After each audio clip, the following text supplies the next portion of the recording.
What is going on, guys? Welcome to your 55th Java tutorial, and in this tutorial we're going to be getting into polymorphism a little bit and also talking about or building something called a polymorphic array to demonstrate why polymorphism is actually useful. And it's a pretty confusing topic, and trust me, there are going to be a lot of tutorials on this. So if you're not quite sure what's going on by the end of this tutorial, then I promise you in a couple tutorials you'll be a pro on polymorphism. So in order to demonstrate polymorphism, we first need to build a computer program that uses inheritance in one way or another. So what I did is I set up, and you can probably tell this if you watch my last tutorials, I'm going to have a superclass called food. In this tuna class and pot pie class, since they're both types of food, they're going to inherit all the methods and variables in this food class. So the food is a superclass and the tuna and pot pie are subclasses.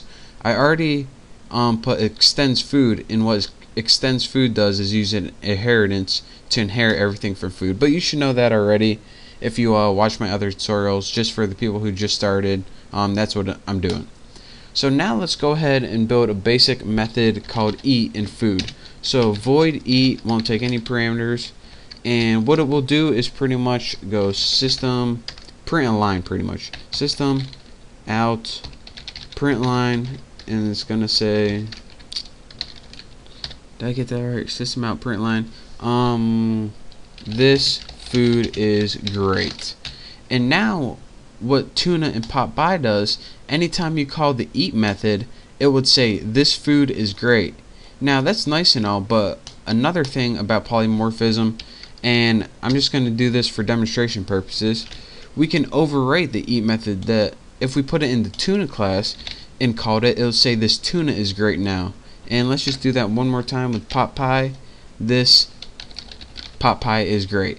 So even though it's inheriting the eat method from the food class, we overwritten it or overwrote it with putting a new eat method inside the tuna and pot pie class. So now when you call the eat method in tuna, it says this tuna is great, and now when you call the eat method in pot pie, it says this pot pie is great. So now let's get into polymorphism, now that we have a program that uses inheritance.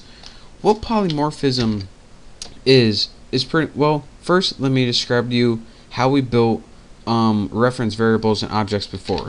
We did something like tuna Bucky equals new tuna, and we didn't really think about what we were doing. We just did it because that's how we were taught.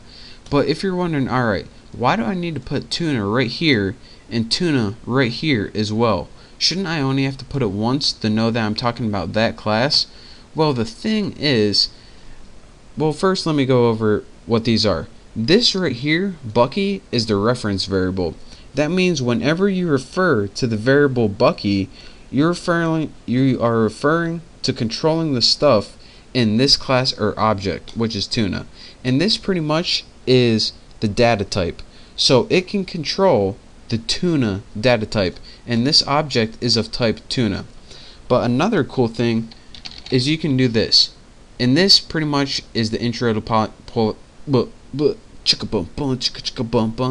Sorry. This pretty much is the intro to polymorphism. Not only is tuna of the tuna type, but tuna is also of the food type. So what you can do is some pretty cool things. Anything that inherits from the superclass, which is tuna, or excuse me, the superclass is food, can be assigned to Bucky. For example, tuna, since it inherits from food, can be assigned to Bucky. Pot pie, since it inherits from food, can be assigned to Bucky. And you're saying, alright, that's nice and all, I can assign this, that, and the other thing, but why actually would this be useful in any kind of way? Well, to answer that, I will do one thing which you guys probably need, and that's an example. The quickest example and the most clear thing I can do is build something called a polymorphic array. And this stores objects of different classes in pretty much the superclass type. So let's go ahead and say we have food, and that's the type. And let's go ahead and make an array object named Bucky. And we'll set this equal to new food 2. So now we have an array, and it's called Bucky, and it's of the food type. And remember, like I said, since we have something of the food type, it can hold objects of tuna and pot pie. So for example, Bucky 0 can hold objects of new pot pie, just like that, and we'll set Bucky 1, which is a reference variable, and we'll set this equal to the object of new tuna. And you're saying, alright, well, that's still great. You have one variable that can hold an object and another variable that can hold an object. Yeah, these variables might be of the food class, but I don't see why this is useful still. Well, just wait a minute and trust me, you'll see why in a little bit. One reason for using polymorphism is to use polymorphic arrays, and that would be something like this. You loop through this array, and in essence what it does is it calls each method of this class right here. So let's go ahead and type for int x equals 0, and just put something like x is less than 2. You can also put array length, but you know, you don't want to, and do plus plus x. And now what we can do is say something like this, Bucky x dot eat. And what this is going to do is loop through each one of these objects and call the eat method. So it's going to loop through the first object, which was assigned Bucky 0 pot pie, and it's going to call pot pie dot eat, which is say this pot pie is great. The next thing it's going to do is loop through the tuna object, which is tuna dot eat, and then it says this tuna is good. So then you save yourself the trouble of making a new object called tuna object, then you go tuna.eat, and then you have to make an object, and you have to call each method. And I just got rid of my curly brace right there. So what this pretty much does is loop through each of your objects and calls the eat method for each one. Don't believe me? I'll run it right here. It says this pot pie is great, this tuna is great. Bam. How easy is that? So that is pretty much your basics to a polymorphic array. You can assign different objects to variables as long as this reference variable is of the superclass type.